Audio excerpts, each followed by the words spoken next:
हिंदू धर्म में रामायण को बहुत ही पवित्र ग्रंथ माना जाता है। रामायण में भगवान राम के जीवन का उल्लेख मिलता है। रामायण का सार तो सभी लोग जानते हैं, लेकिन रामायण में कई ऐसी कहानियां हैं जिनके बारे में बहुत ही कम लोगों को मालूम है। इन्हीं कहानियों में से एक कहानी है राजा दशरथ की पत्नी कैकेयी को वरदान मिलने से जुड़ी। इस वरदान के कारण ही कैकेयी ने प्रभु राम को 14 साल के वनवास पर भेजा था। कैकेयी अपने बेटे भरत से बहुत ज्यादा प्रेम करती थी। उन्हें राम से बहुत सी आशाएं भी थी। फिर सवाल यह उठता है कि आखिर उन्होंने क्यों राम को 14 वर्षों के वनवास पर भेजा। भोपाल निवासी ज्योतिषी एवं वास्तु विशेषज्ञ पंडित हितेंद्र कुमार शर्मा कैकेयी को मिले इस वरदान के बारे में बता रहे हैं। राजा दशरथ के विवाह के पहले कैकेयी महर्षि दुर्वासा की सेवा किया करती थी।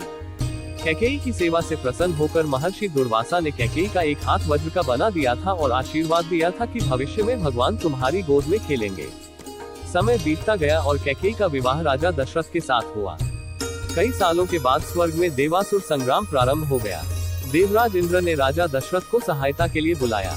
रानी कैकेयी भी महाराज की रक्षा के लिए सारथी बनकर देवासुर संग्राम में पहुंची थी। युद्ध के दौरान महाराज दशरथ के रथ के पहिए की कील निकल गई और रथ लड़खड़ाने लगा। ऐसे में कैकेयी ने कील की जगह अपनी उंगली लगा दी और महाराज की जान बचा ली।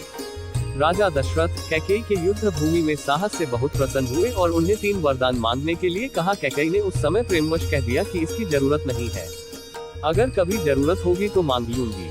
कैकेयी ने राजा दशरथ को इसी वरदान के जाल में फंसा लिया और राम के लिए 14 वर्ष का वनवास मांग लिया। लेकिन राम के लिए कैकेयी ने 14 वर्ष का वनवास ही क्यों मांगा? इसके पीछे कई अनेक राज हैं। कैकेयी ने ही भगवान राम के लिए 14 वर्ष का वनवास मानकर यह समझाया कि व्यक्ति युवावस्था में अपनी 14 यानी 5 ज्ञानेंद्रियां, 5 कर्मेंद्रियां और मन, बुद्धि, चित्त और अहंकार को बस में रखेगा, तभी अपने अंदर के घमंड और रावण को मार पाएगा।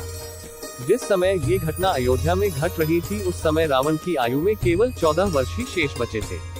ये बात कैकेयी जानती थी। ये घटना तो अयोध्या में घट रही थी, लेकिन इसकी योजना देवलोक में बनी थी। कैकेयी को राम पर भरोसा था, लेकिन दशरथ को नहीं, क्योंकि वह राम के साथ पुत्र मोह में बंधे हुए थे। भगवान राम श्री हरि विष्णु के अवतार थे। ये सारी योजना उन्हीं की बनाई हुई थी। इस योजना में भगवान राम ने सरस्वती से मंथरा की मति में अपनी योजना डलवाई। मंथरा ने कैकेयी को वही सब सुनाया और समझाया जो सरस्वती करवाना चाहती थी। इसके सूत्रधार स्वयं भगवान श्री हरि विष्णु थे। उन्होंने ही यह योजना तैयार की थी। कैकेयी यह जानती थी कि यदि राम अयोध्या के राजा बन गए तो रावण का वध नहीं होगा। इसके लिए वन में तप करना जरूरी था। कैकेयी चाहती थी कि राम केवल अयोध्या के ही सम्राट न बने रह जाएं। वह विश्व के समस्त प्राणियों के हृदय के सम्राट बने। इसके लिए राम को अपनी समस्त शोधित इंद्रियों और अंतःकरण को तप के द्वारा सिद्ध करना होगा। रामायण और महाभारत दोनों में ही 14 वर्ष के वनवास की बात सामने आती है। रामायण में भगवान राम को 14 वर्षों का वनवास भोगना पड़ा था, जबकि महाभारत में पांडवों को 13 वर्ष का वनवास और 1 वर्ष का अज्ञातवास झेलना पड़ा था।